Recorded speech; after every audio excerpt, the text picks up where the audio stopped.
Some people make it 7. Hopefully we'll be done by 7 or 7:30. We don't like these meetings to last a long time. Joint meeting with the General Plan Advisory Committee and Planning Commission, and we're happy to have everybody here. We have name tags so we can recognize these names. GPAC is General Plan Advisory Committee, so at least some of us have that on, so we're identified. We'd like to start with the thought and pledge of allegiance from our GPAC member Mark Brown, who will get his thought and prayer and pledge of allegiance, and we'll pay attention to him for a few minutes there. Thank you. I thought Alexander Graham Bell will help us as we test ideas this morning. I got to find it. I apologize.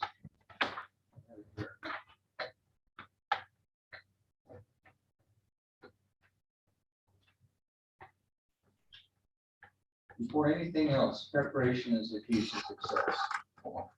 That's Alexander Graham Bell. If you'll join me and we'll say the Pledge of Allegiance.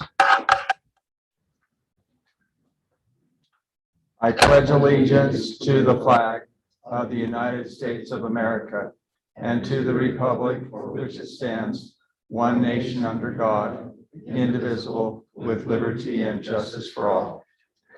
And if you would, in your own way, we will have a word. I will offer a word of prayer, and if you would meditate upon your thoughts as well. Our most gracious Heavenly Father, humbly we come before thee at the start of this meeting, grateful unto thee for those that have prepared and will present. We're grateful, Father, for those that have come to express opinions. We would ask that as we express opinions, that our hearts and minds will be open to all that speak, that we will ponder upon their words and that wise decisions will be made. We ask for protection upon our city and upon our residents. In the name of Jesus Christ, amen. Amen. Thank you, Mark. Let's see, why don't we quickly go around and just give an introduction to who's who and what's what, for those of us that don't know everybody. We can start with Scott, who everybody knows. Here's our planning director. Scott has planning director. Alan Lunt, planning commissioner. Kate Karras, resident. Okay. Lisa Arner, planning commissioner. Planning commission. Okay. Stephanie Casey, general plan advisory committee. Christina Watson, advisory committee. Hi, John, planning staff. Okay. Steve Flinders, resident. Okay. Trevor Graves, builder. Okay. Mark Brown, I'm on the committee as well, but I also represent Parks, Trails, and Open Lands. Or dogs on that. Yes, I also do that. Okay, well, I'm glad that we have park people here. Is it okay? I'm Nicole Angela. Okay, super. Well, welcome, everybody. Our first order of business is to approve the June 23rd minutes. I think we have one here. Are there any comments or additions to the minutes of General Plan Advisory Committee from the 23rd? I assume we've all gone over them carefully. As to why I didn't see anything that I thought was out of line. Nobody lied about what happened in the meeting, so that's always a good sign. Mark? I move that we accept them. There's a motion to accept, second from John Arrington. All in favor from the General Plan Advisory Committee, say aye. Aye. Opposition? No opposition? Okay, the minutes are accepted. Public comments. Before we get started, we want to open this up for public comments. Jerry? Are we going to talk later, or is now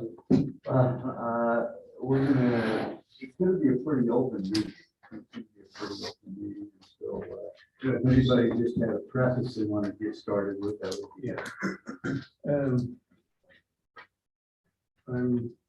Jerry, would you actually mind doing the comments just from over here? Because we've got a microphone recording, and then the folks on Zoom will be able to hear as well. at the podium? Just. You're good right there. Can you hear me? Yeah. I have a farm at 281 East Lowman View Drive. And that farm in the year 2000 was put into a commercial zone. And then somewhere along the line, somebody decided they would change that. I don't know who did it, and I was never notified, and it's now in an RE20 zone. I'd like to know who does those things and why.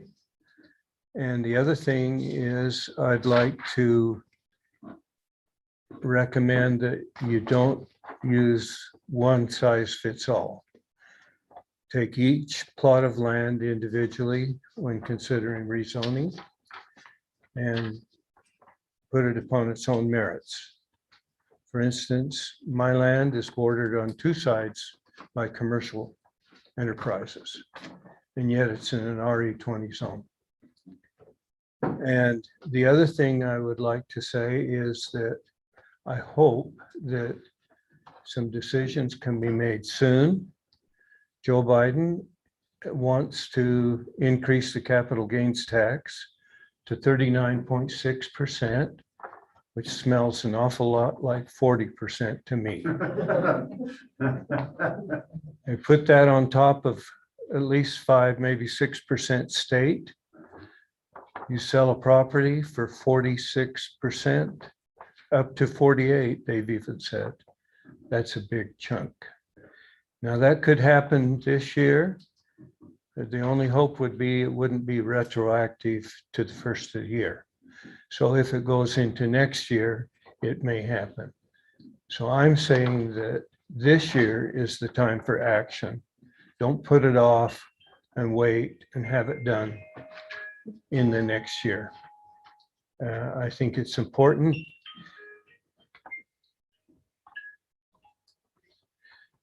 It depends on a lot on whether I personally want to sell or not, on what happens.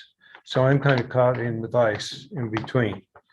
So anyway, I would like to say, make decisions quickly, not in haste, but quickly. Are you hoping for commercial?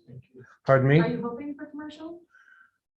Either that or higher density residential. I don't think we're going to get R3, but maybe R15 or R18. So if it does go commercial, anyway, I kind of feel cheated a little bit that was taken out of the commercial zone. And for why, I don't know. I think sometimes somebody comes along, they work in the city, and I've had several maps. Another guy drew a whole map of mine with the road through it. One side was going to be commercial, the other side was residential. Now, who does that? You know, without ever consulting the owner. So those are my concerns. That's a good point. Very good. Any other public comment? And will you step up? Sure. Okay, Near the microphone. all right, my name's Nate Karras. I actually own a property at 2850 North and 450 East. It's an orchard, and I'm not a very good farmer. It's zoned A18, so it's agriculture, which is fine. Bought the property, beautiful home and beautiful surrounding with a little orchard and everything right there. It's right next to the cemetery.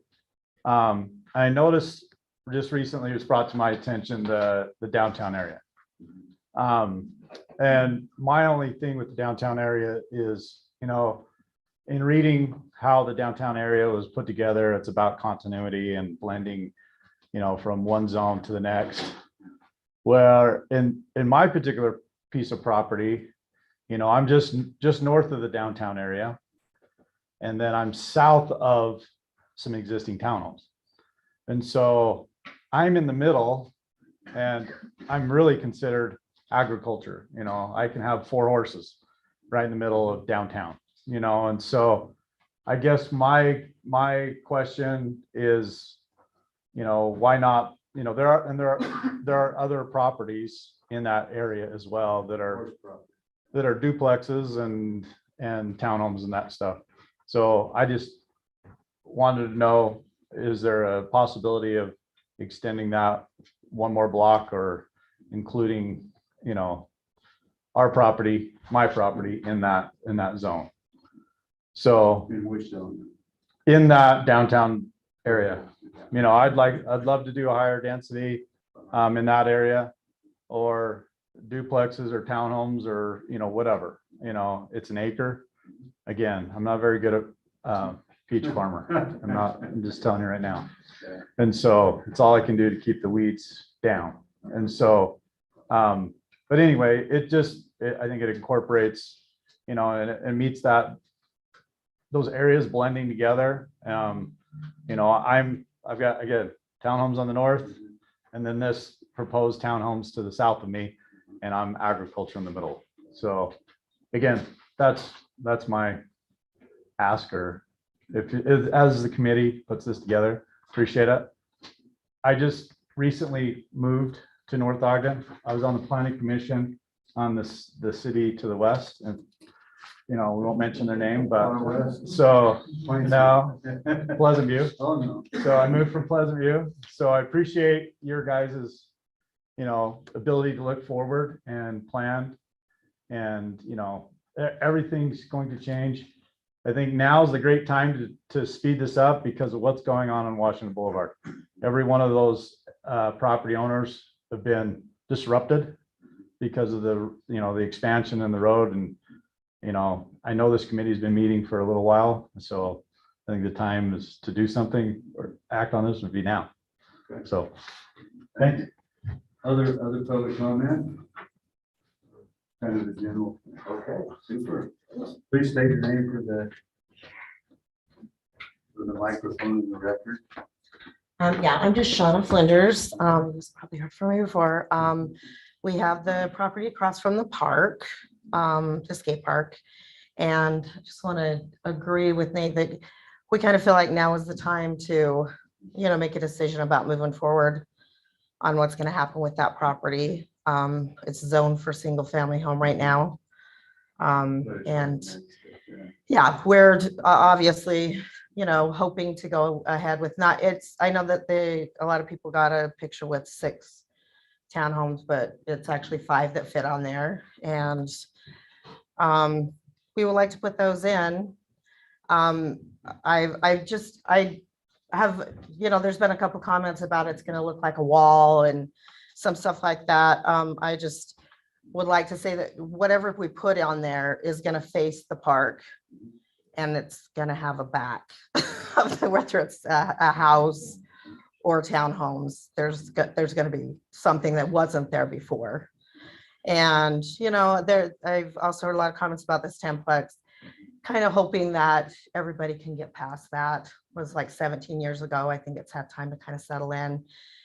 All of the properties around that are apartments. If you go down a half a block, there's literal apartments and townhomes all the way around it. So we think it would be a great transition, and we still believe that it would be something really nice for that area. So hope you'll take a look at it.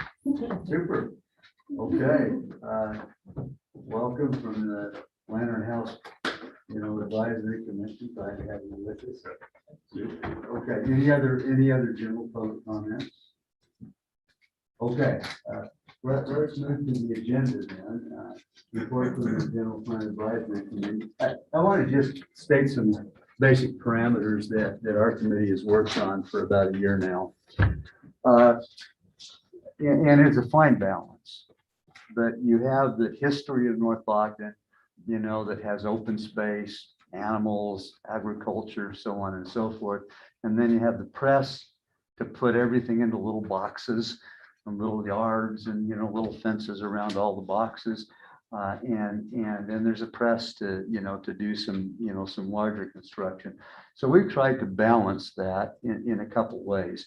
One is recognizing that if we're gonna have a downtown area right around Lee's and Smith's and so on, we need to have a critical mass of residents around there.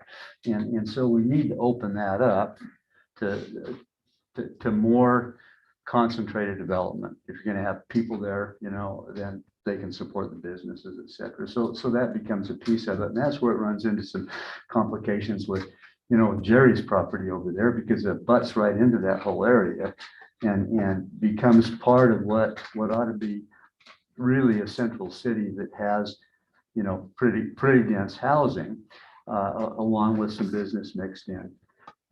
One of the things that we've come up with is to create areas where there are zones that have maybe few homes per density, but what zoning overlay allows us to do is to take those areas, for example, and create a real cadre of cottages or courtyards or so on together, and then still maintain a level of open space around that. This takes a little creativity, and it's out of the box of the typical patchwork individual home with a fence around it.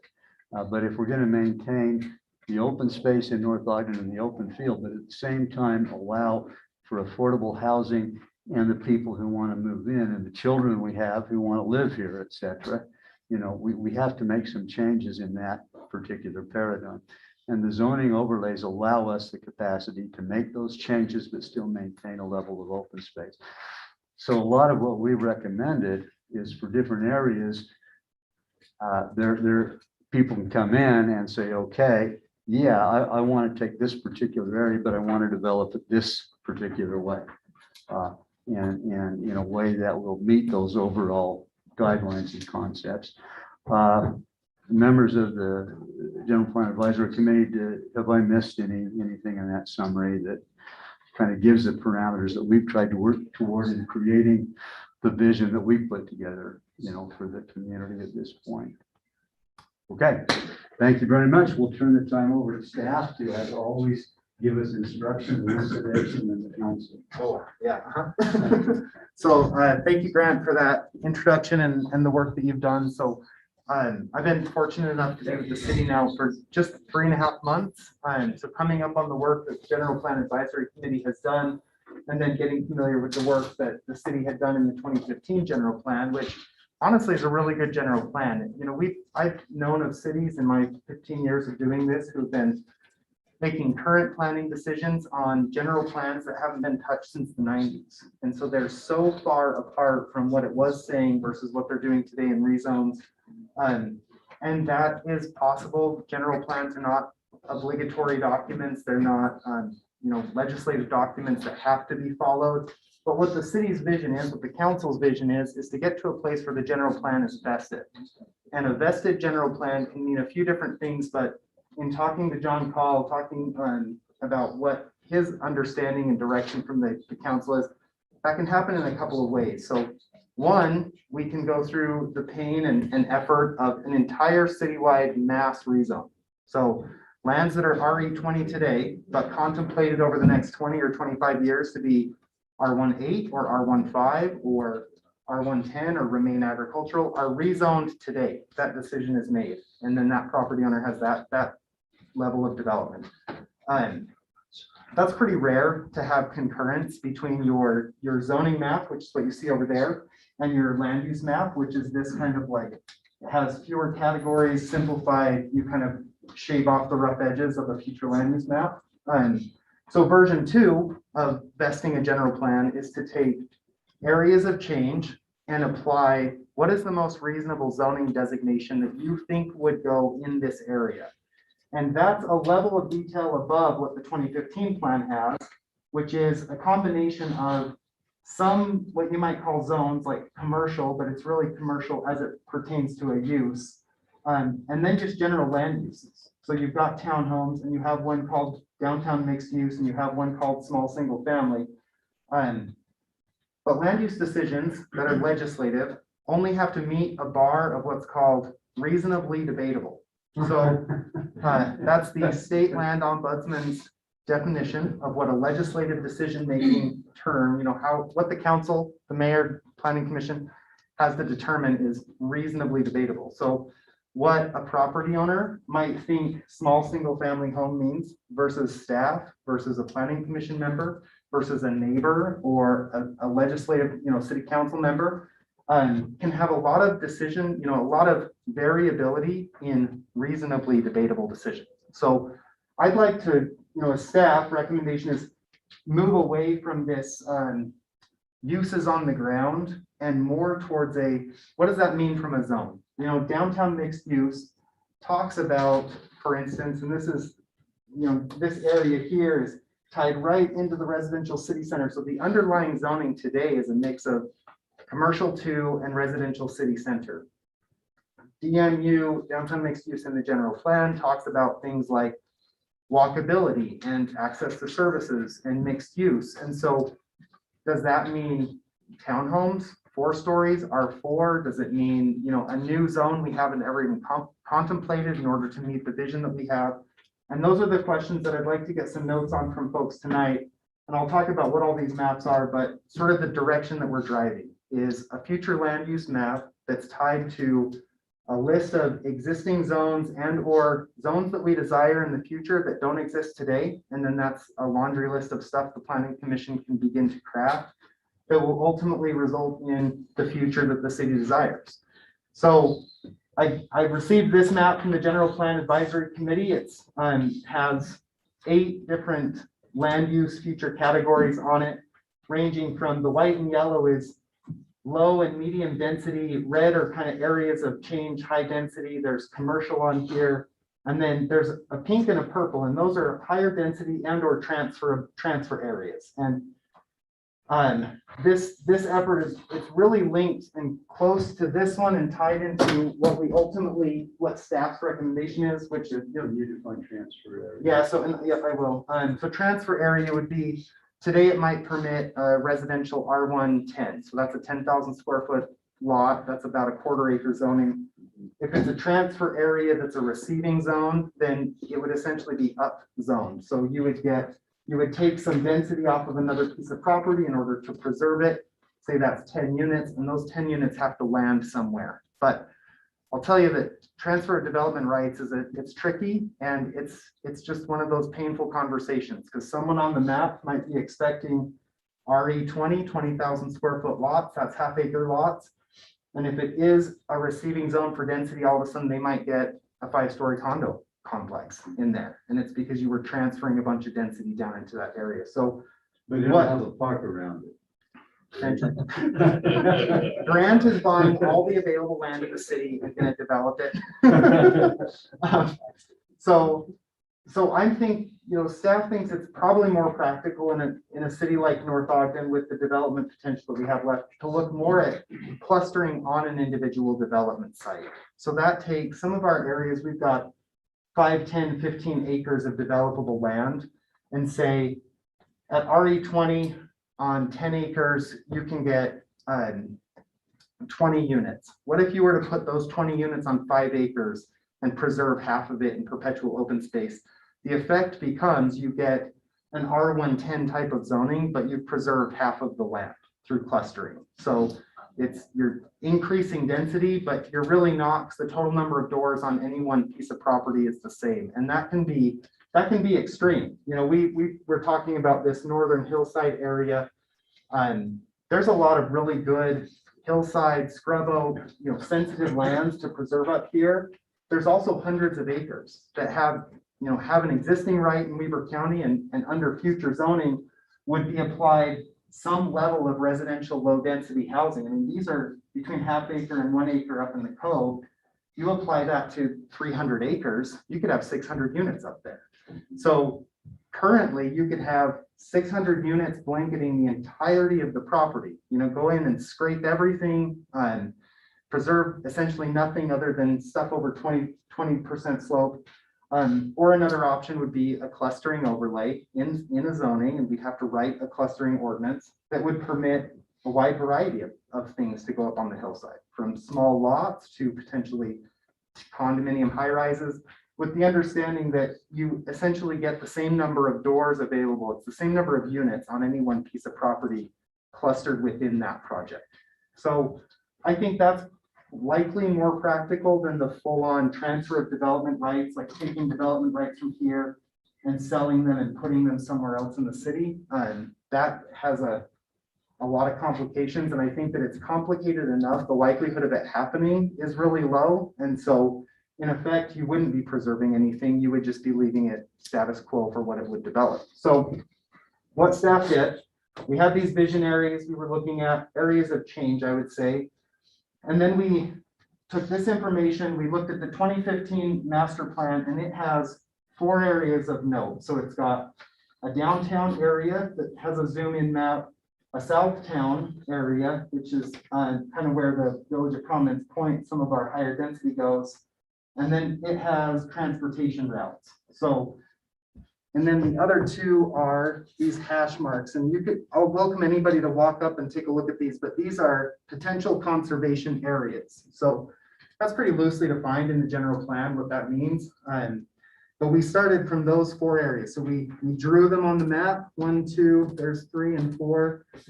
And then we did a parcel by parcel analysis on Weaver County GeoGizmo and Google Earth and from understanding of the city, and began to remove bits and pieces of this swath of conservation area that's currently developed, highly developed, some of it with brand new single family homes. You're not going to see turnover in some of those areas for 100 years. Single family home goes down, and other than maybe 1 or 2 accessory dwelling units, you're not going to see any change. So we're trying to right size those areas of our potential areas, and having a true understanding of what we have left. There's some of that up in this area. This area is less developed than the southeastern portion of the city. And then we drew on the 2015 transportation lines on here just to have an understanding of where those are at, because development typically follows transportation. You can't develop a piece of property until it has a stub road going to it. Once that stub road goes in, they're going to stub to the next one, and you typically get this kind of falling domino effect of development. And if you're going to consider how do you preserve, the majority or some of or the best pieces of agricultural land that North Ogden has between Mountain Road and Fruitland Drive, I think you're likely going to see development follow these critical transportation corridors. The city's going to require them. We need the east-west connectivity, the north-south connectivity. So as developers come in, they'll build bits and pieces. So my understanding of this is that you're probably going to end up with development that kind of bubbles around here if we can write an effective enough conservation ordinance to encourage clustering. This area here between Oaklawn City Park and the new development over there that's Visionary Homes, Northwood Hills, was contemplated as conservation area in the 2015 general plan. And I don't know in that subdivision what they conserved. They had an underlying zoning. It's R18 or R110. They went in, they constructed the subdivision, not illegally. It's, developers don't build illegal subdivisions for the most part. Every once in a while a 10plex slides in, but for the most part, the planning commission does its duty to follow the rules and regulations and administer the code. So we have to make critical decisions today about what would have encouraged Visionary Homes to do something different here. And I bet you it would have been something that looks different than we're used to. It would have been much smaller lots. It would have likely included some townhomes, because if you wanted to preserve half of that area over there by Barker Park, it's open space perpetually. The developer still has to pay for raw ground, put in all the pipes, put in all the infrastructure, and you can't get something for nothing. So just realistically from staff, the idea that we might preserve 50% of the open spaces here without some serious significant give on the development side, I think is unrealistic. So with that, we attempted to right size this area. We amended the boundaries of what was the downtown zone, and staff's recommendation is to go along Pleasant View Drive further west and pick up the piece of property right up to the city shops. That would go like this. It'd go up and pick up this one here. Seeing that staff's recommendation personally, I see that first northwest quadrant of downtown as really an extension of Old Town. It's in the same bubble right around. The only opportunity in the city of transit that we're really going to see, which is Washington Boulevard and 2600. It's an 8 to 10 minute walk to multiple grocery stores and city services from this location. So from a staff standpoint, that first piece of property makes a lot of sense to see something that's a little bit higher density than standard single family residential. The 2015 general plan contemplated the same with a mixture of downtown mixed use and small single family, whatever a reasonably debatable, idea of what small single family means. But to me, that means 5,000 square foot lots, which is our smallest single family zone. We picked up a little bit of area to the west of the master planned community here. And then So what you're saying is, Yeah. there's some flexibility in how that occurs, and that you could have more density and even smaller. only if we have a zone that permits it. We have to know where it's gonna go and what zone we would write to do it. Okay? Were you talking about my land? here? Yeah, your land's right here with the orange wiggle going through it is 300, which is here. Your land has been contemplated in the 2015 plan as a mixture of mixed use and small single family since 2015 at least. So, and that decision, I don't know what the public process was on that, but the city used a consultant in 2015 to develop the general plan, and I'd imagine it probably was on Facebook posts, and there may or may not have been a connection article about it. But these decisions, they're really not made in a vacuum. I mean, I don't know how the rezone stuff has happened on the piece of property, but it's, we really try to make it a public process and notify people, but it's hard. It's hard to engage folks when you've got busy work schedules. Folks have been working all day. I've been at work all day.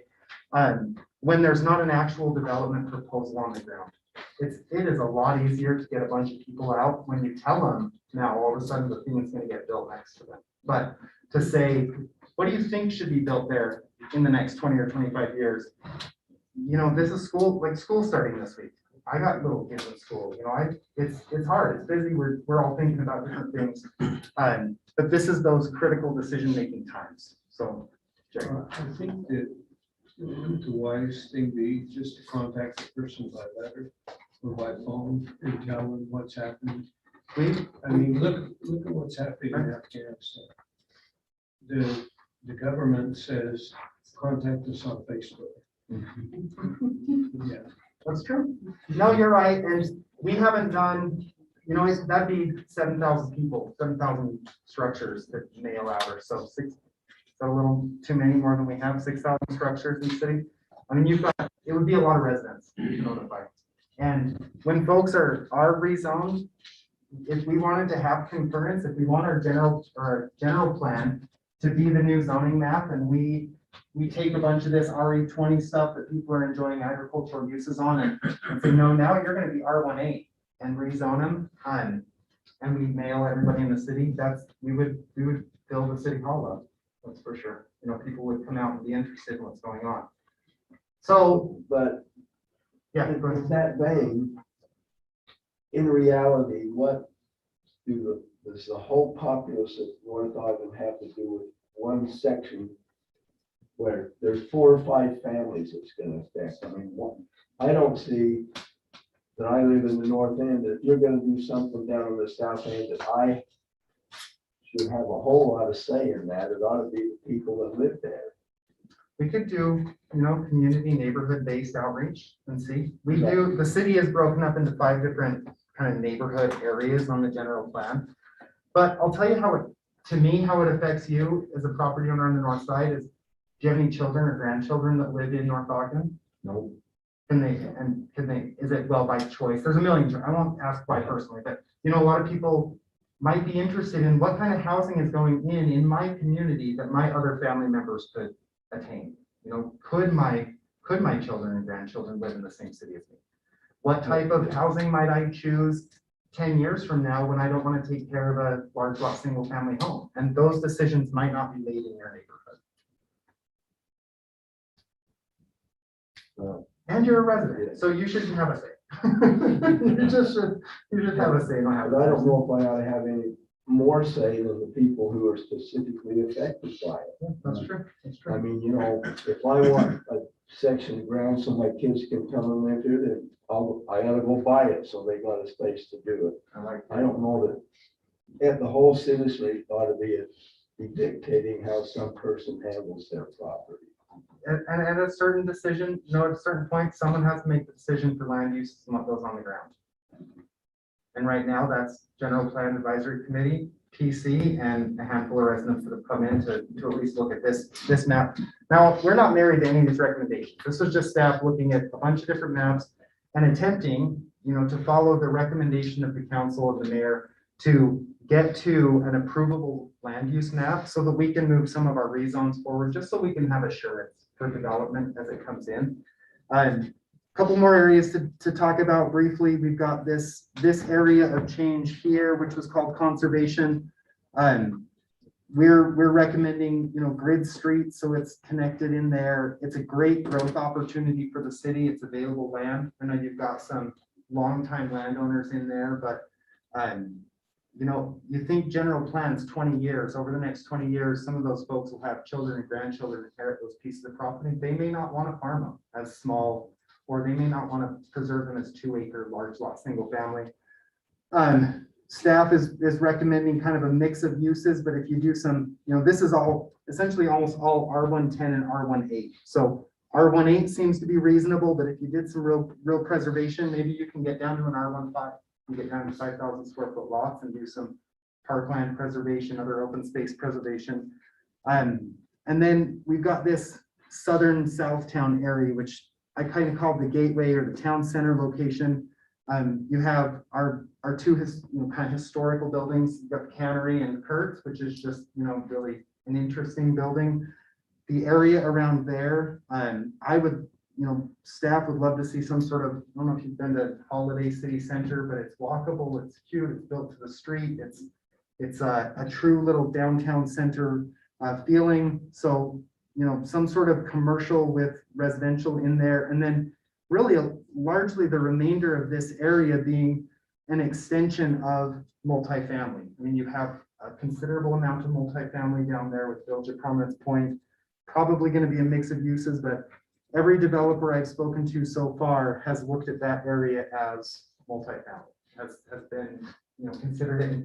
It's a big white spot on our current zoning map. It's unincorporated, so it would need to be brought into the city and then a zone applied to it.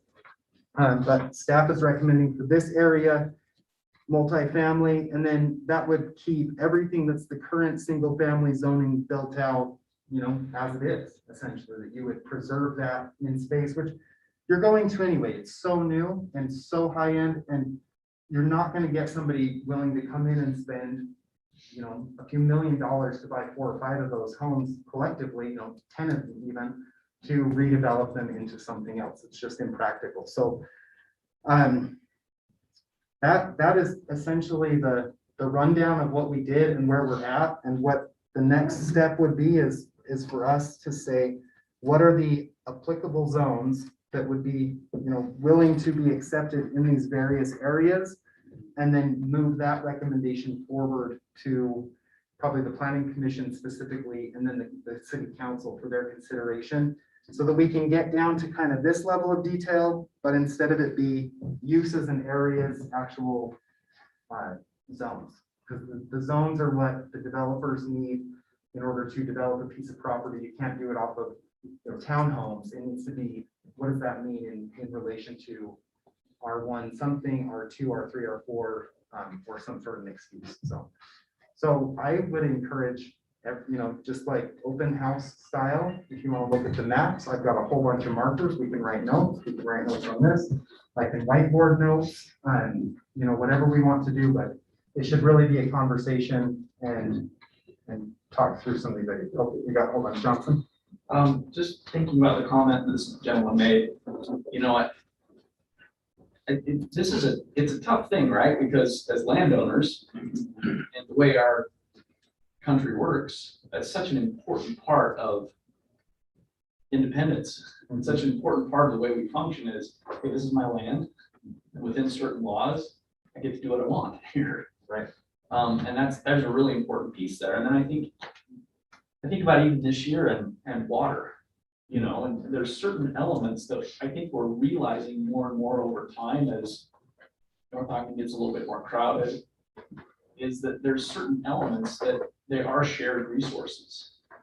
Public safety is a shared resource.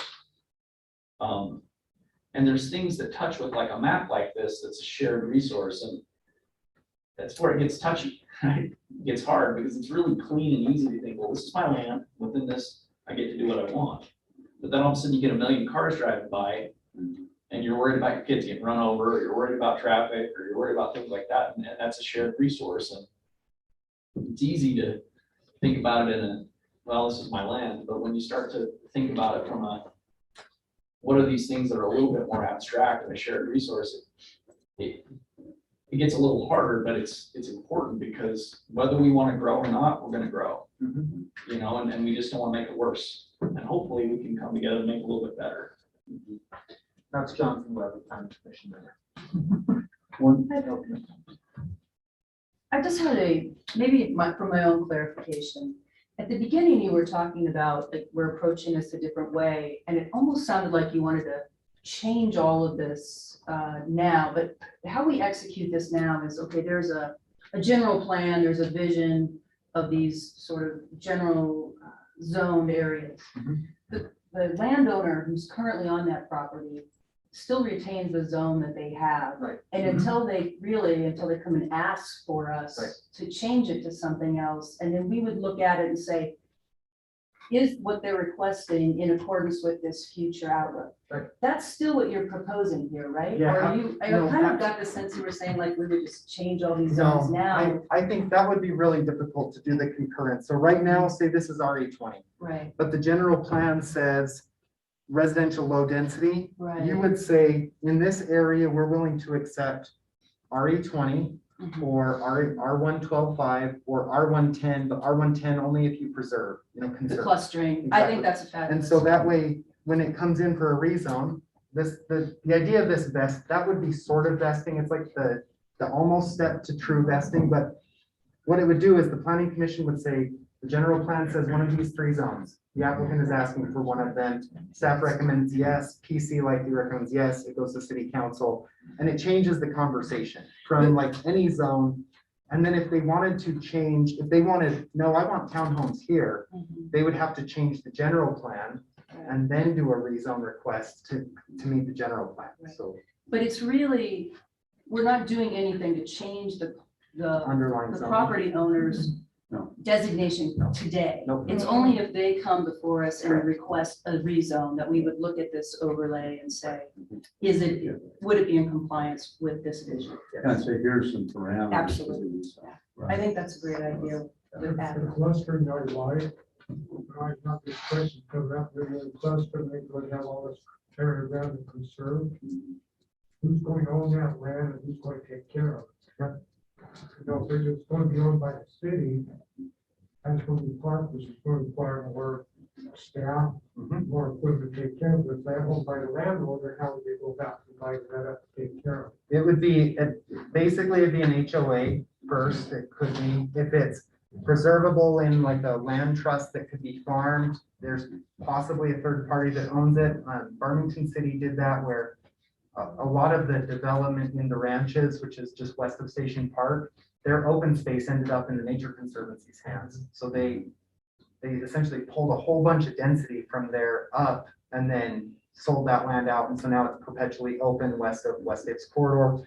But yeah, you bring up a great point. I mean, you could end up with the creation of a bunch of open spaces that may or may not be large enough to be usable and programmable. We definitely don't need just more turf grass with signs that say, please don't walk on this because an HOA is liable if you break an arm on it. Yeah. And I think it's hard to find folks who want to farm small parcels in perpetuity unless they have an absolute love for the land. you know. Does park space, like true developed park Mhm. space qualify as preserved land? Certainly, yeah, you could do a land transfer over to North Ogden City, and the general plan would be the place, and there is this, you know, with the markers, it just gets messier and messier, but really, the general plan is an overlay of like a dozen different maps that come together. There's transportation, and utility, and parks, and future open spaces, so you could have land conserved that way and given over, you know, dedicated essentially to the city for parkland. Scott, if I might suggest, maybe folks who have some ideas about what that ought to look like and how it ought to be developed out, then maybe just step to the front and share their thoughts, and we'll all be kind. We'll all be kind. with Yeah, each other. Can you just point out where the key is for all the colors on these? Oh, geez. This one, they're actually written right on it. Oh, So okay. every zone in this one is written out. This one, my like chicken scratch notes is the black outline were the boundaries as applied in 2015. The red are areas of change that are currently developed, so they've been eliminated. So then the blue becomes the new bound, like this hashed boundary. This blue line is that new hashed boundary. So it's smaller in a sense. We've just removed land from it that would be developed. Scott, for example, explain the Barber Park layout there. Okay. Yeah, so Barker Park, the park is fully developed. The homes have been developed along Barker Parkway. Right. So that's been removed because there's no assumption that in the next 20 years, there's any change happening here. But the blue piece to the north of it, That that's part of Barber Park. There's a lot. So that's an area of future change. And it's likely going to go agriculture to program park space, Right. just my guess. But that's what you're looking at, are just those areas of change. And then white areas on this map are Weaver County unincorporated islands. Yes. The south end of Barker Park is fully developed, the north end. Did I say north?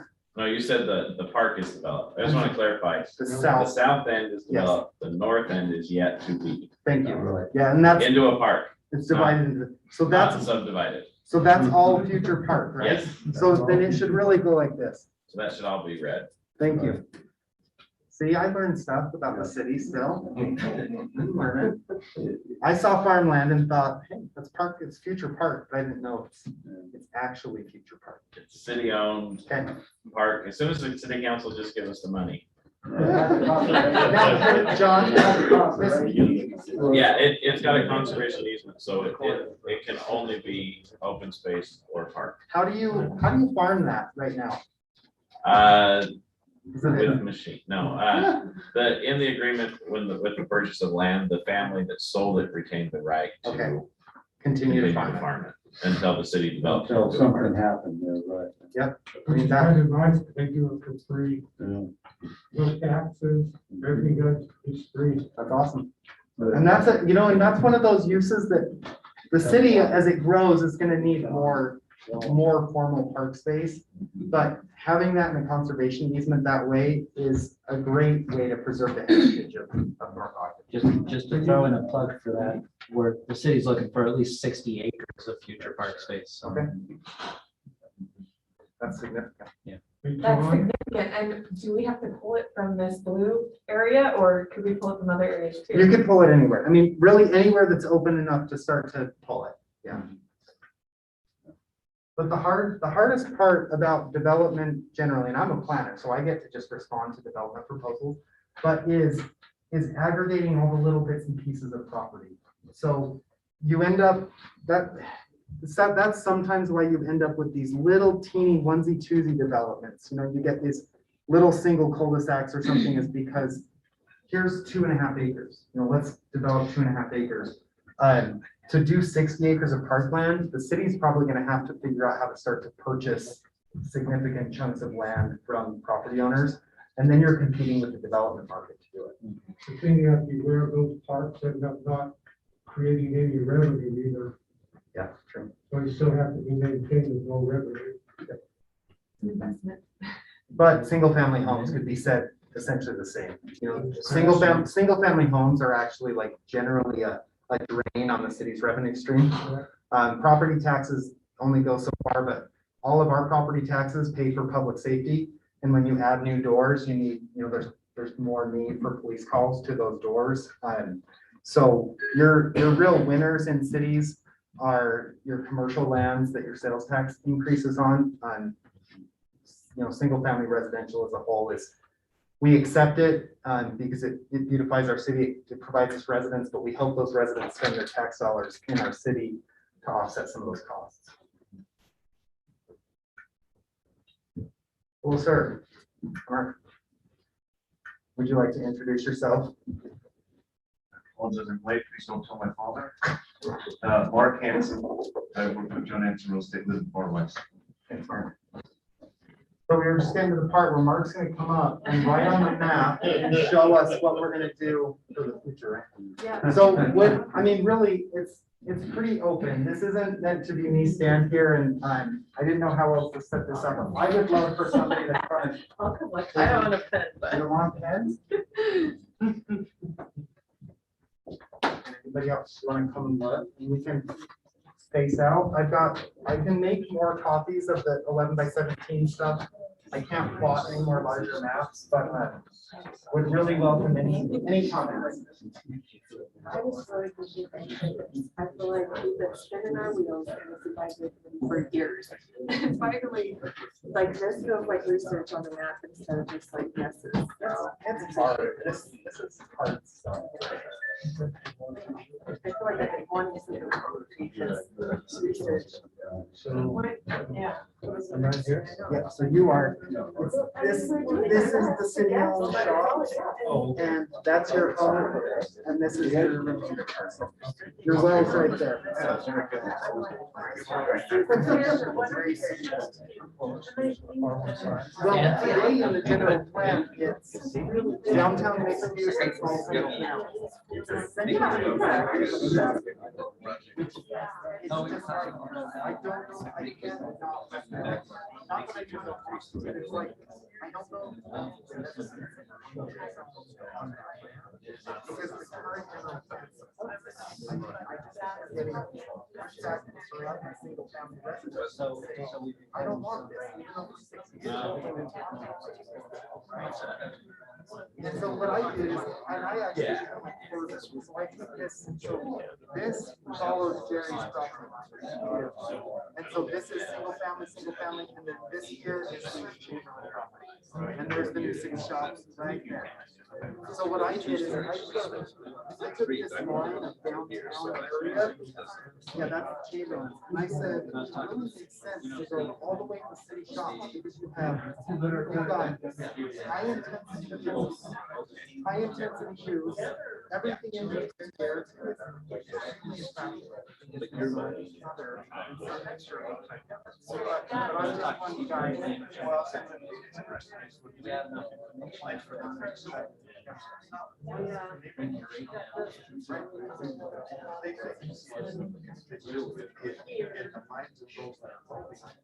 They see it going down here. Yeah. When even this scares me, I think this should be a mixed is what you end up with the clustering of that, it's like so really complicated.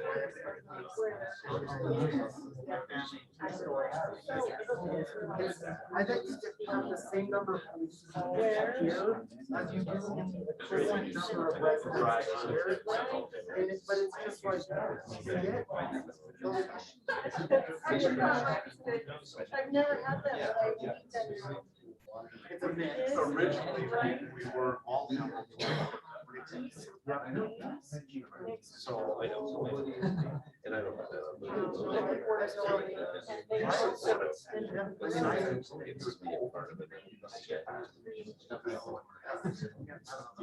I know you're very good. So you. Yeah.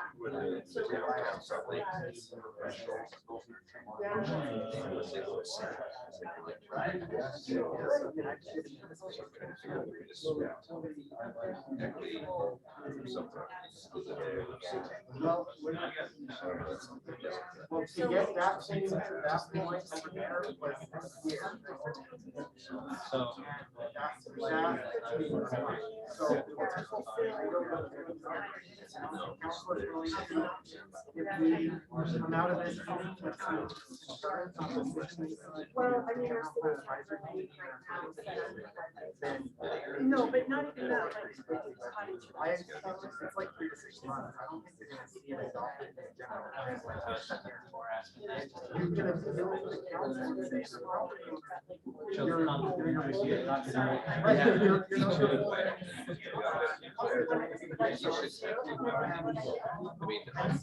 Unless they start pushing. We can do that at the September 7th council work session. In fact, we can talk to Mayor John about putting the proposal together. And I'm not saying that's.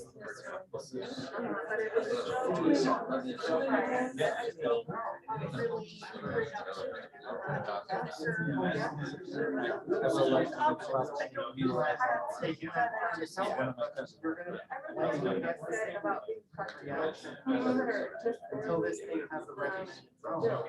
Because as I read. No, I think we're happy with that. We did That's my interpretation of what that is. But the council. This thing has the 300 right here. This is just a line, you know, this is all this single family. And that might be to them something. Which. It was like this when we started. Rob Scott Ross. And the same answer. Recommend highly that we do that. You know, and you guys kind of came in at a storm of problems with other multifamily areas. So you can see. Still just. Did you read the those comments? Yes, and so they're saying more of this, more of this type of development is gonna be more upset residents, and even though we do our due diligence, the residents are calling the mayor's getting taken the front of this. So it's like one, you know, one bad, and it's not that project, but one. Just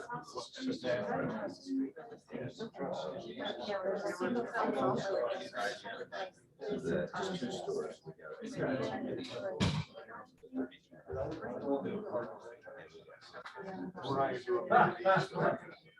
Clubhouse. But it's still, to his point, it's still got everybody. Not saying we take it.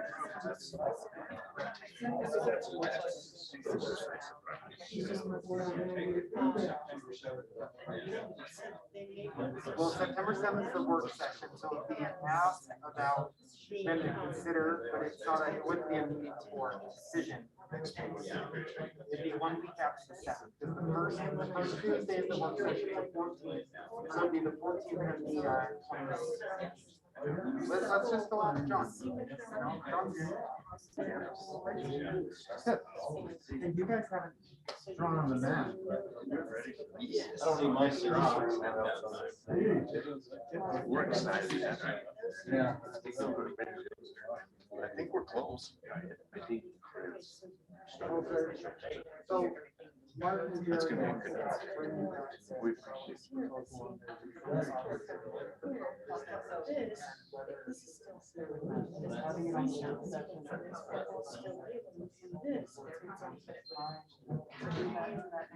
Yeah, how do you do that and make that stuff? So how are you doing?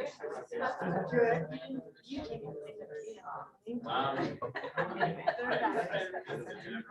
So we know you're there. So it's like, how do we have that step? Because I do.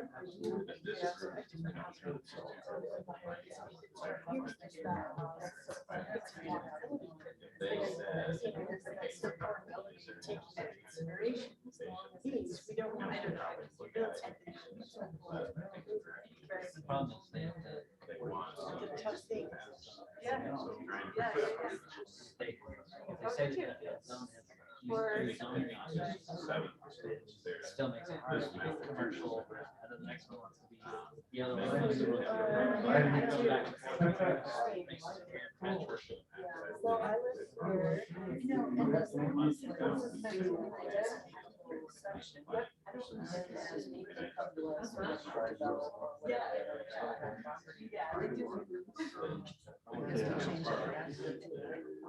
Yeah, I'm on that committee too.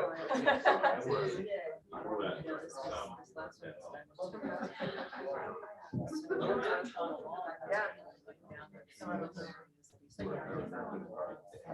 I would love it. In fact, I think that, so this is, this is unincorporated right here.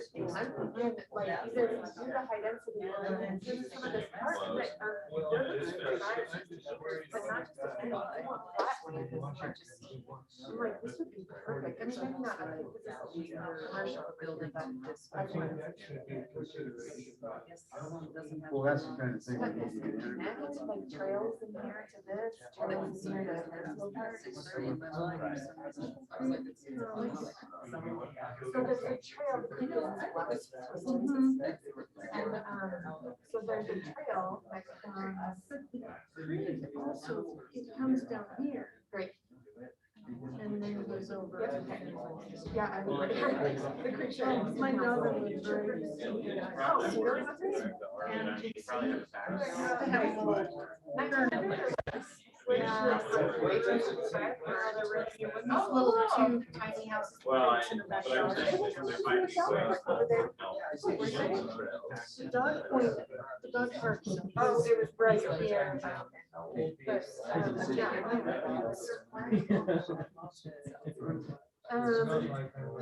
yeah, she's this one.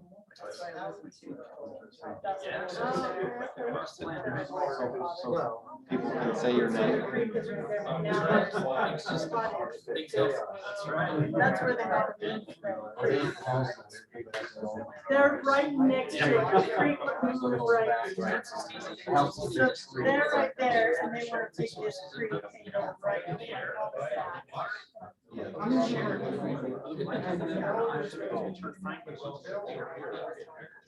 This year. That's where they want to straighten it. They want to take it around this corner and put it right up there. She wants to put 2 more projects. And they're like, Yeah. sure. See, I don't think that they want to move it there. I think they want to straighten it out. Because there's 2, yeah, there's 2 projects, but the one that they've already. There it is. It's already.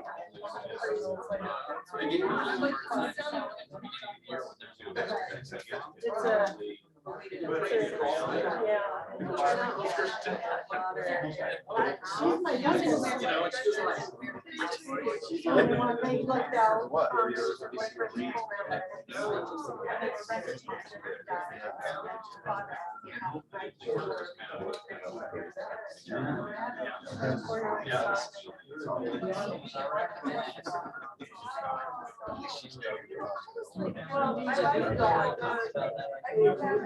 It was like.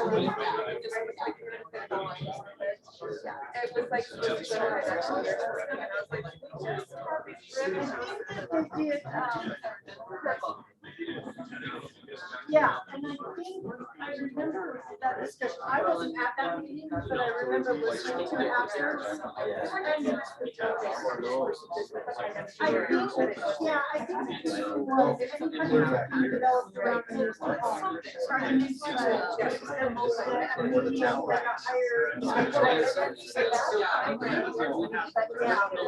So we got this. This is the old. This is shoots and this is because that's where it's gonna serve. basically. Yeah, also, like, for my house. Yeah.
Build a cement wall.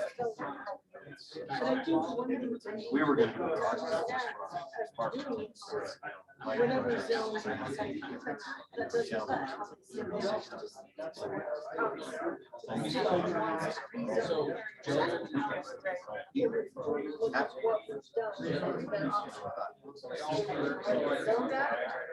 but it's not by any means close.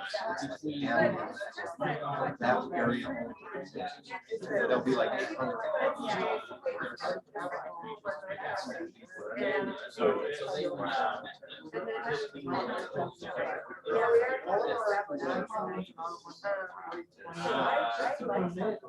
Yeah,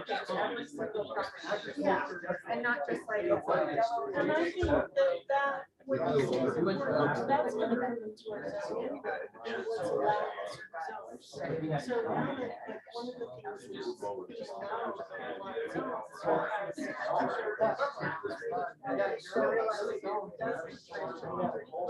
Homeowners preference.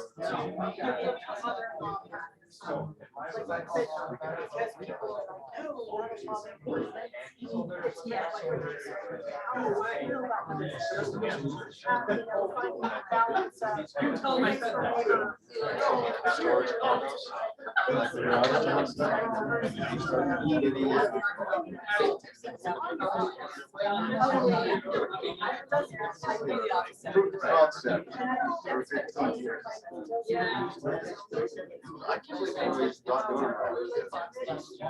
Like there was that one guy in New York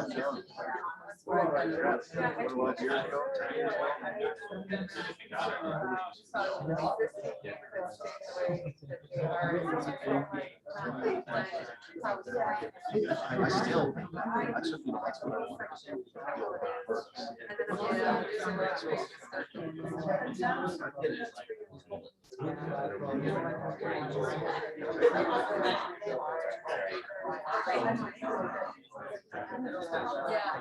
So what, you know, I really like the thing. So with the light work, that's me. Yeah. So maybe come in there. So I'm moving over. We got all the lots sold. So Jeff. So I kept one lot for me.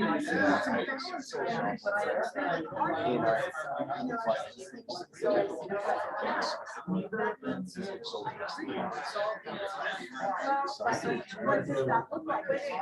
you talking like a quarter miles?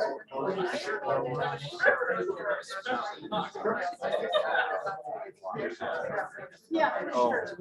Sure, all along this, you know, I really feel like this is getting really good. I definitely say this goes to structural. Yeah. I would love to see some.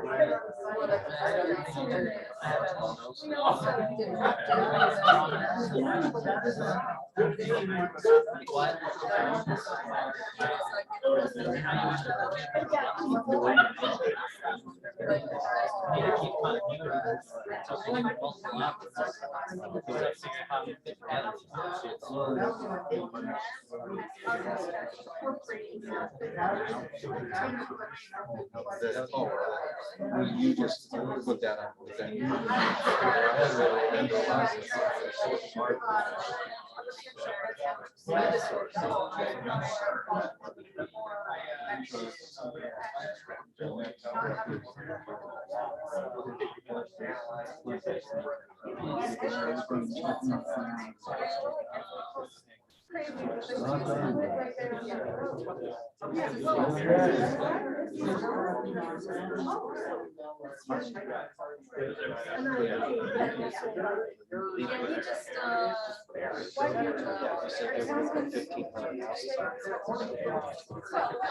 But you know what I'm saying, like, yeah.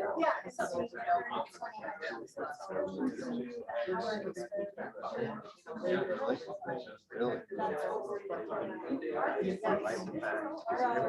No, this is reservation. And they actually made this.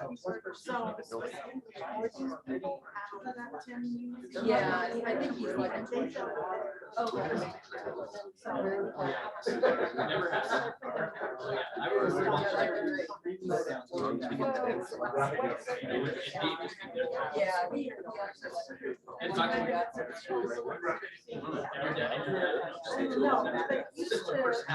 They're kind of going at each other.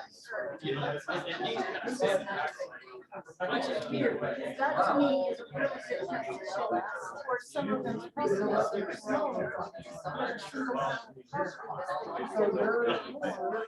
And offer.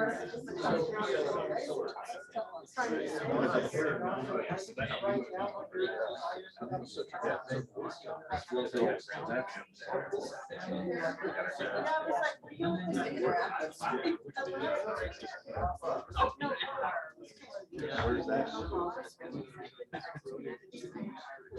Oh, yeah. You're getting appeals for it. They just, they sit, so we're just gonna miss it out.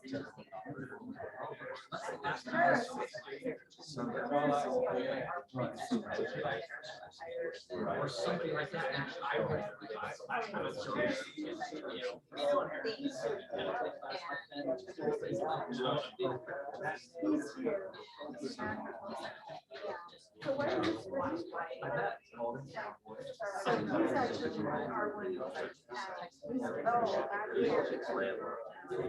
But that's the gravel pit ground, is that's the access to it.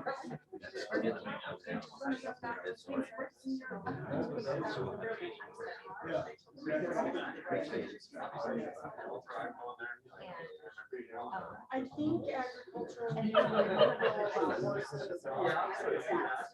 And they'll also allow the housing. So it doesn't mean that that's small. So yeah, he's gonna be just. Roll it off. Yeah, you know that Randy said that was that. I was talking to the guy buying.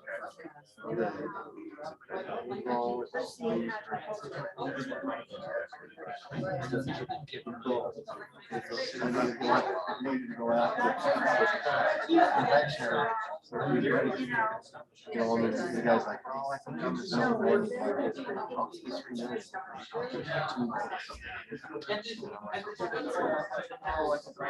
Let's tell Randy I'm giving you an offer, make you more money. You know, and then he had it for less than 7 years.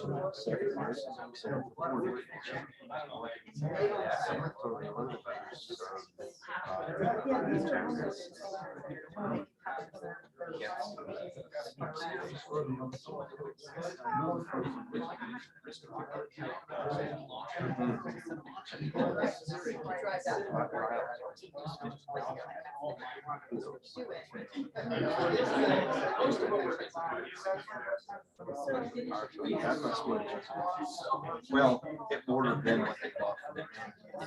So they include them.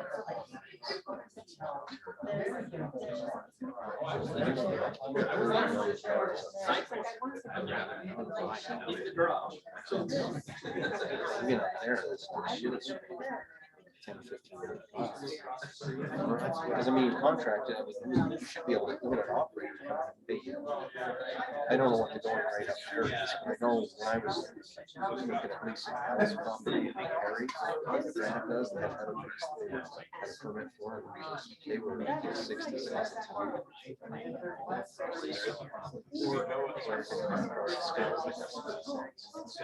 Which is about 90 cents.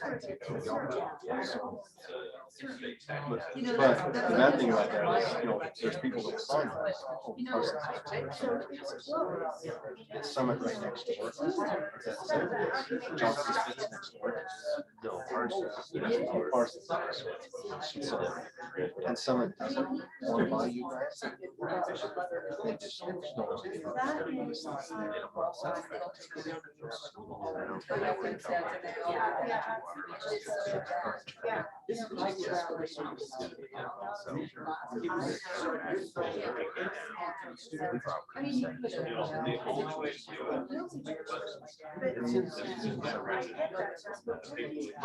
But I guess what I mean is that Parsons, they say, okay, yeah, we'll buy X amount of dollars a ton, and then they don't really get no. So if you do that, you make sure you guys say, well, yeah, it's 60 cents a ton with $150,000 minimum, annual minimum, or whatever, 500,000.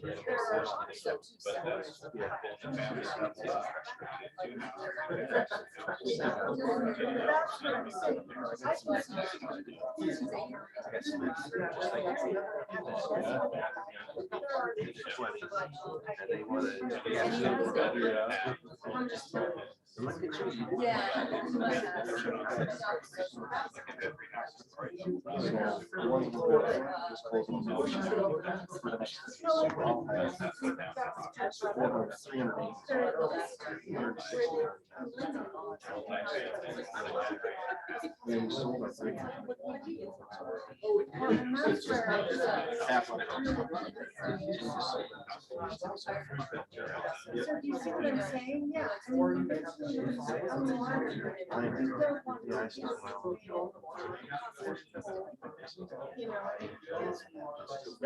My superintendent's running. How do we find that? Like, to start that process.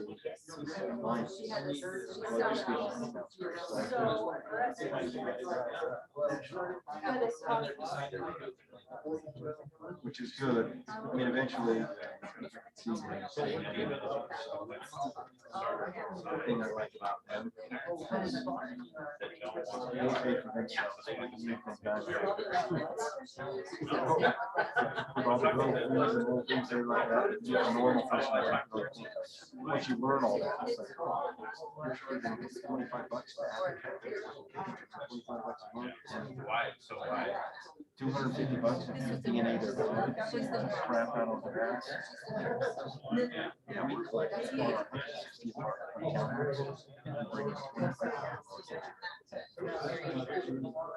It's crazy.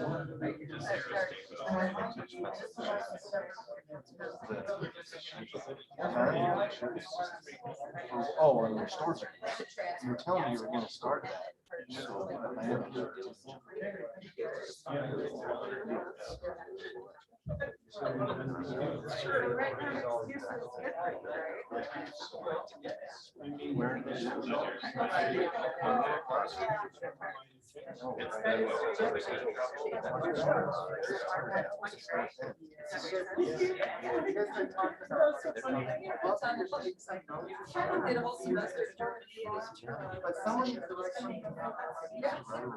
Okay, I'm right, but I don't know.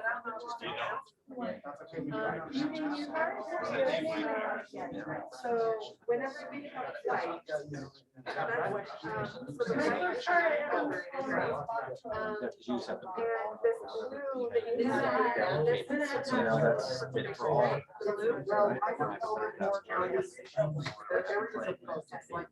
I'm less concerned about. This is pretty low, but this, I can see some. It comes from my dad when we want conservation. That's all. That's good. It's like here, and all the rest of it's already. Okay, so, I serve on the parks committee as well, and, this 60 acres, which is probably absurd. So what I have is. I don't know how it's worked, but we, and so a lot of this is now, and right now, because it's desperate because of the showing us so much. So I'm thinking like this land, there's someone who owns it, and they're not ready to sell it. So right now.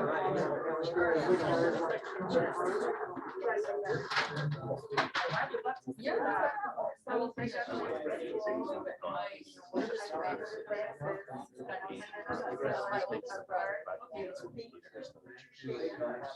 I don't know how much they figured out.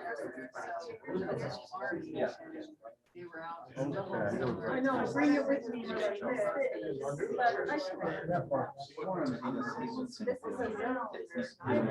a So he owns. Yeah. They came across that snake and they cut the head off and were just like, take it back and show. So he was writing like. So, And then it's turned around and after it turned. so this one doesn't continue for the next. And he was, yeah, I swear. It's nice to have you right now. Really?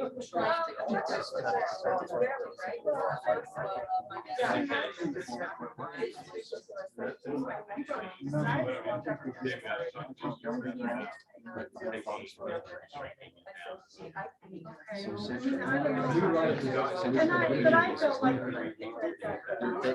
So they approved it for 50 months, 55 months. Some in here, some in. The last one. Did you? Yeah. So I'm like, wow, you are so lucky. So I'm selling it. Whoever bought it. They were in that.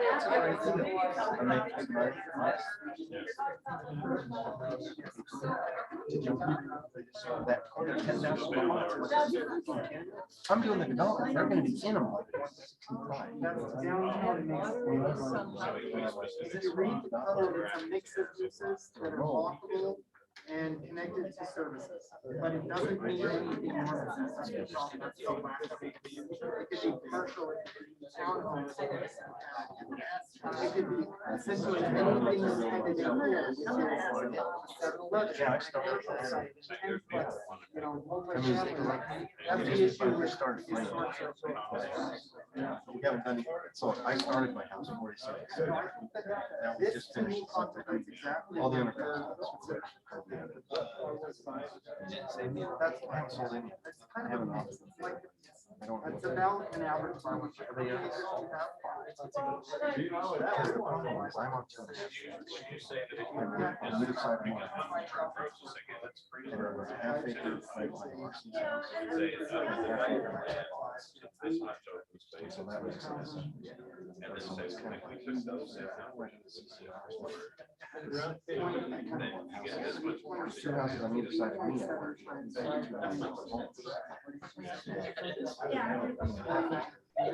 These guys are half acres.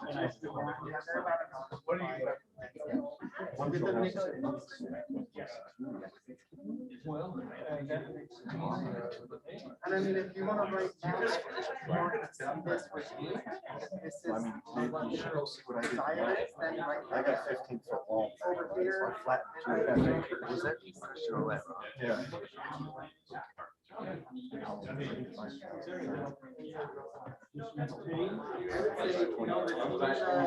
Twenty fifteen general. I mean, well, that's what right. I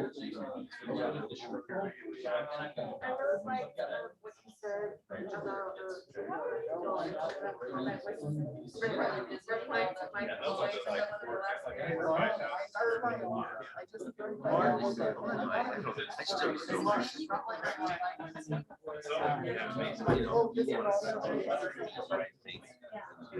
That's because the one below us. So.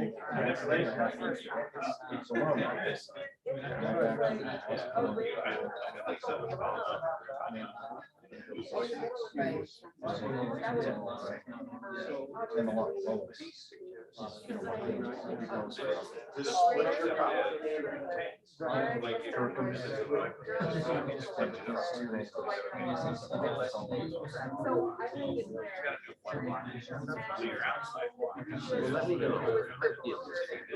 And I was like, it's gonna be girl.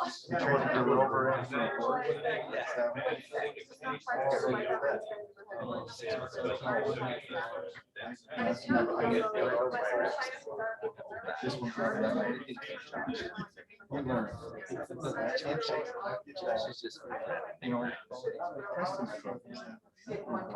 I totally agree. No, he's done it, and that's all he does though. He's good at this. He just tells me, go, yeah, I just did it all myself. But he's still having people do it. It's like, are you always like. that was the valley. So I had 11,000. So I got 10,000. Right, I like the diversity too, because what you're doing, if you decide to put all your high density all in one section of diversity. An old man driving a bus car now, I'm not changing. I'm never driving a truck again. I can see it now. So I think, let's do it.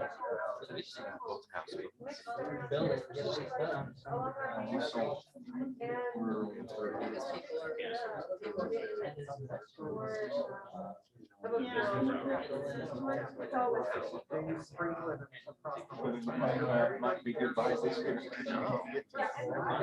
the boat's on the water, it's more valuable. If the boat's on land, it can't go in the water. So if I want to slip, or you want to be free, buy it on land and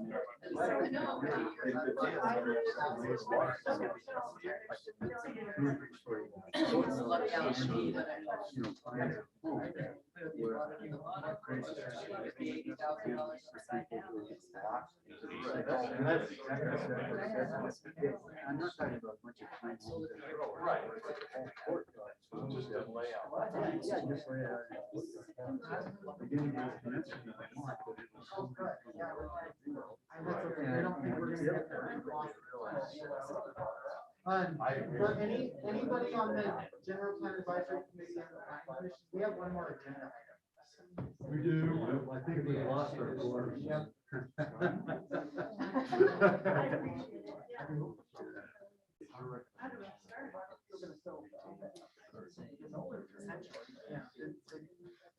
With the clarity of what EMU means, which to me means it makes it up to county attached. Yeah, that whole area.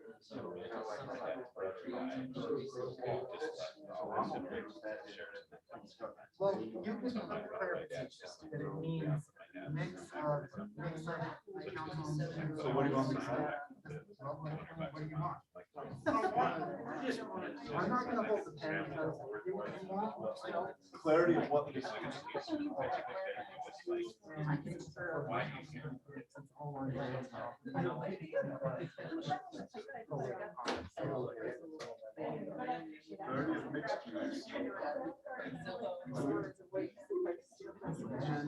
How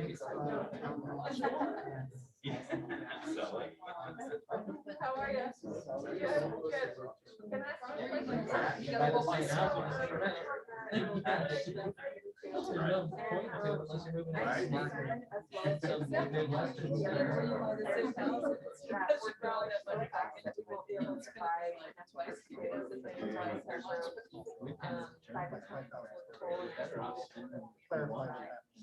And I want to, come to the council and fight for things that I think are possible, but I guess that's where I'm concerned is how would we ever afford it? Right now, we have,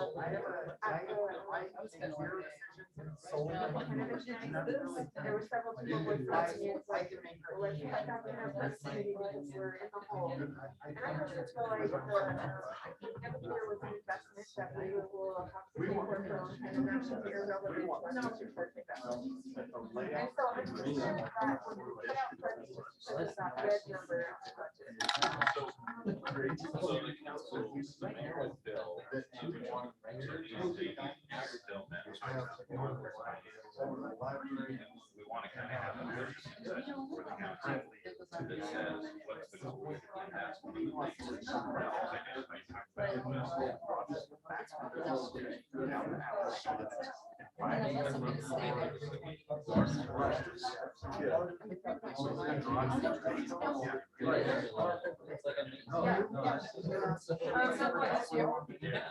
Whoa, can we get everybody's attention for one more minute? We have one more agenda item we absolutely need to deal with. Scott tells me. So the other agenda item is the discussion on the moderate income housing plan recommendation. Okay. The moderate income housing went to, we actually did.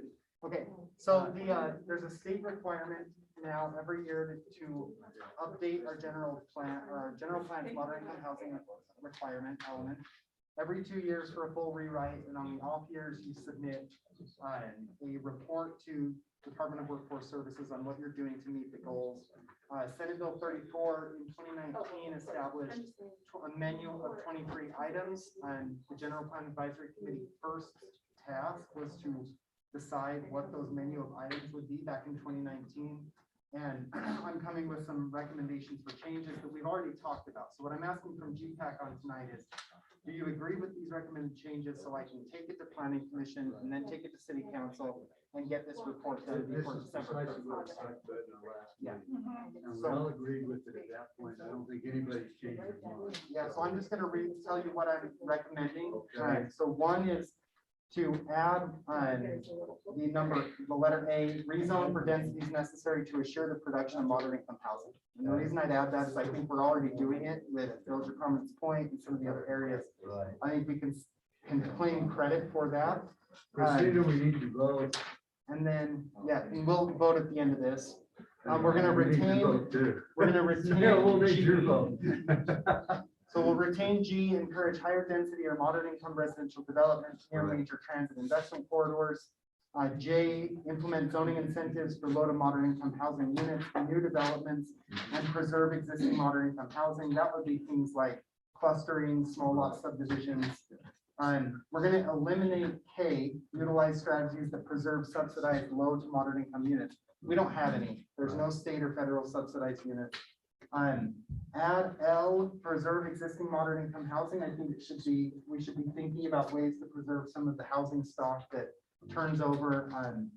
N, participate in a community land trust for low moderate income housing. That one would mean a third party owns the land and you sell the box, you sell the house on a long-term lease. That's one way to drive down the costs of single family housing. Eliminate O, implement a mortgage assistance program for employees of the municipality or of an employer that provides contracted services. We don't have the budget to do that as much as I would have loved that. And then retain items P through U, which is apply for or partner with outside agencies, and that means a whole bunch of different stuff. So eliminate 2 and add 3, and would like to get a vote from folks on that. I don't know if we don't have an actual. We do, we have a quorum here. We have a quorum, but it's not on here as far as a motion to be voted on. So I think it's more like a straw poll of agreement. Because, you know, it's your recommendation, then we'll take it to planning commission. Okay, do we have any folks who disagree with what we've talked about for 3 meetings now that Scott's kind of summarized? Hold on, we got. Okay. I would just question the leasing option. Uh-huh. Every lease I've been involved in, the developer's gonna get the amount of ground. Yeah. The value of the ground, and usually the lease ends up being more rich than selling the ground. Because of the concern there. So I'm not sure that's realistic when it comes to talking about affordable housing. Scott, I think, we were talking a little bit about not the traditional leasing kind of, but actually nonprofits coming in, purchasing and then leasing, leasing based on that. Yeah, a community land Right. trust, like a land bank would own the land, kind of like a conservation easement, but allow the construction of a home.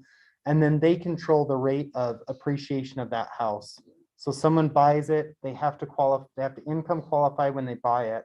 And then they may only get 3 or 4% appreciation year over year when they sell it. And then they do get a little appreciation, they get the benefit of being a homeowner, but then the land and the house reverts back to that nonprofit to resell to an income qualifying person. So this first year would be essentially, is this even possible? So the way I would classify this is we would add it to our list to show the state we're looking at options, and then spend some time over the next year to, deciding, is this something we even want to or could reasonably move forward with before taking any action? This is what all the cities kind of entered into with if that's a for-profit. Okay. Doing that. Yeah, right. Yeah, and so it's a nonprofit piece there, so that's a legitimate concern if it were John Hanson doing it. Down next to it, we wouldn't have to worry if we have a nonprofit. I just don't know how many nonprofits out there are doing that. There really aren't. And I think the state legislature is looking at Senate Bill 34 again on this moderate income housing. And they may be creating more tools, more incentive tools for cities. And that one I brought up in a meeting with Utah League of Cities and Towns and Wasatch Front Regional Council as a potential, if the state could be the bank that owns the land in order to do this. So there's some like third party owner of property, then that might be a way to drive affordability that would remove the administration burden from the city in having to maintain this program forever, But it's an idea. We could pull that one too. We have plenty of menu items. We only need to have 3. So basically, all we're doing is saying conceptually, we like this idea, we'd like to pursue it, and we'd like to see if there's merit and possibility to it, moving forward. Doesn't hurt to look. Doesn't hurt to look, right? Okay. Any other comments or questions for Scott? Let's do a straw poll.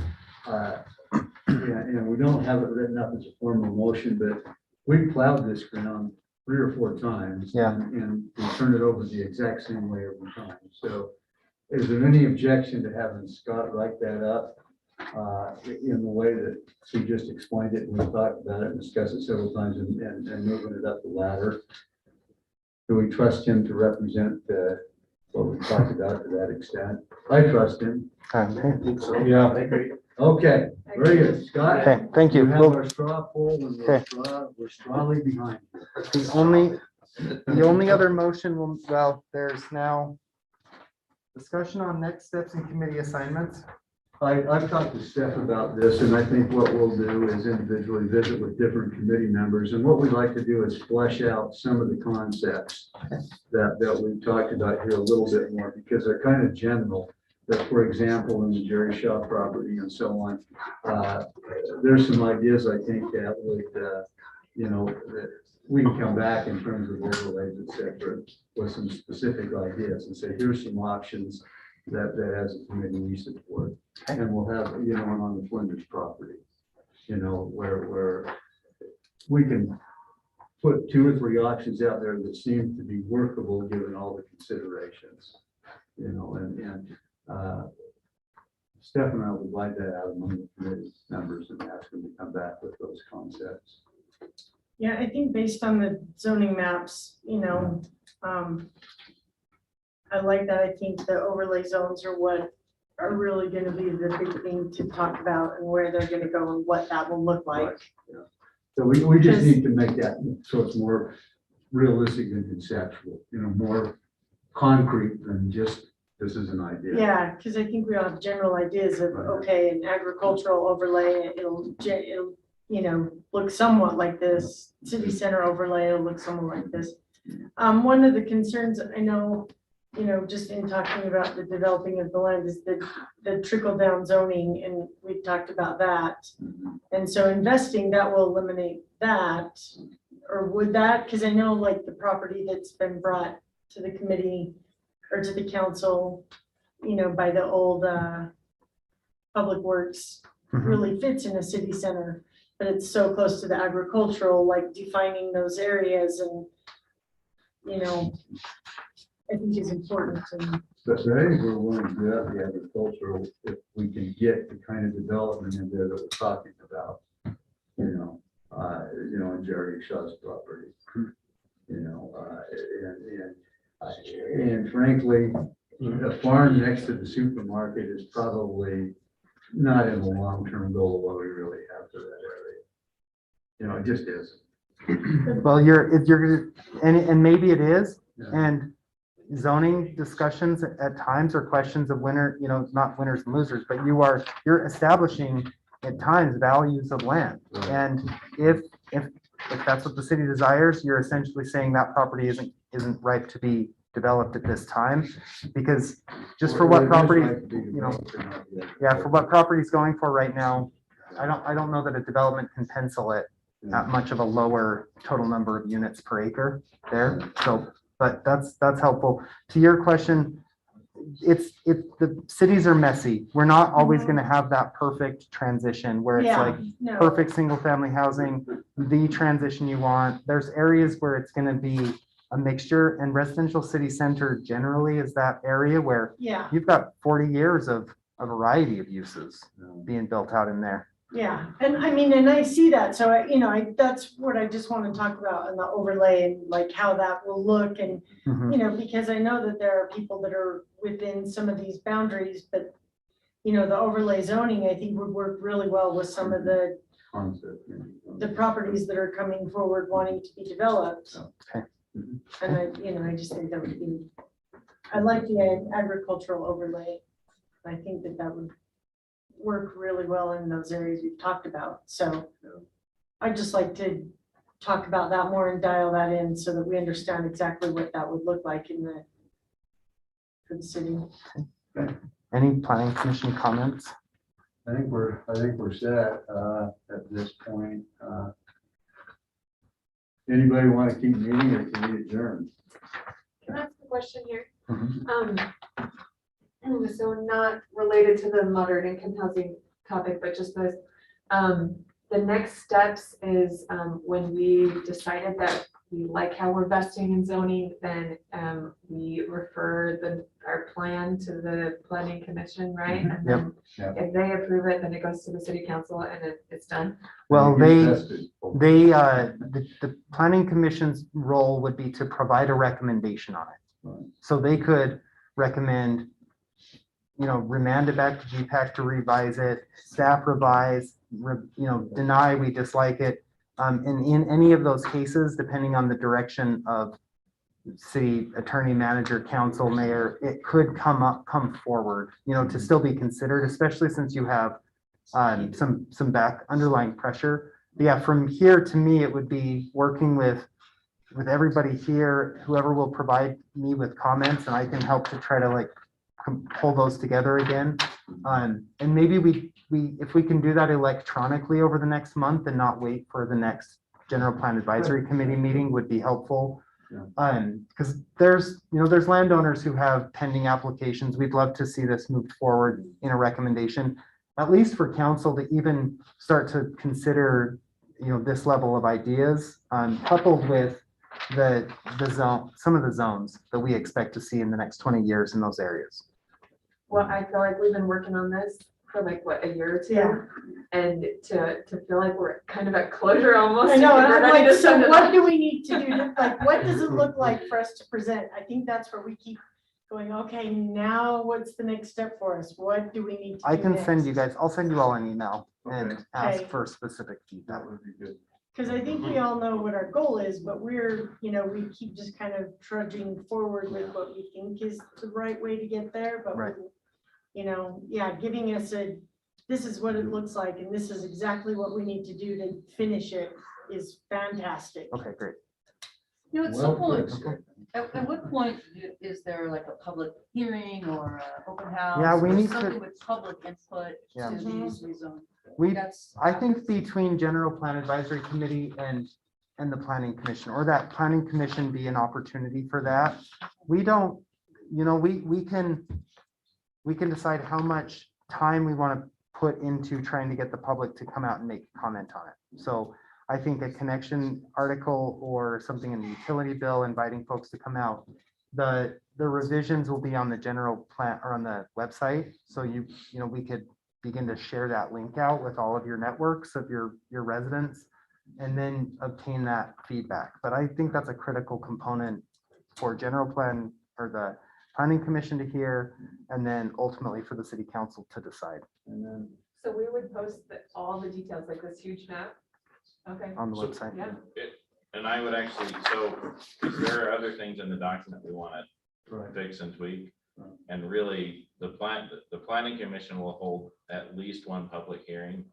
It would probably make sense to do a public open house, Mhm. but that open house can come after the council's looked at the map and said, yes, we like this direction. We might still make some tweaks. Mhm. But the idea is if the map is good, then the plan can be written around how the map is done. And then the final formal adopted thing might not be finished until February. Yeah. So that we can do the proper hearings and make sure we get the public to come in and say, I see your map, but look, this is a mistake, or this is an issue, or, and so we don't want to present it as this is the final forever map, but Right. give it a presentable form so that the city has said, we put a lot of effort into it. Now come give us some feedback on what we've missed. and that can have some options for different areas. Right. Part of that. I think it's beneficial to post this kind of thing before the hearing so that people know if they should come to the hearing or not. Well, And with the concept around vesting, which is something that'll be discussed in depth later on as with the council about which path they want to take, there will likely be a letter sent to every house talking about what is happening, what it means, so that people know and when this open house hearing process is going to happen. Good. Okay. So. That gives us some map. Okay. Mayor, do you have any That comments? said, Let's have a motion to it. Dan Nixon. Motion made second. Any Who objections? seconded it? Right. All right. Okay. That doesn't count. I need a GPAC person. I'm on.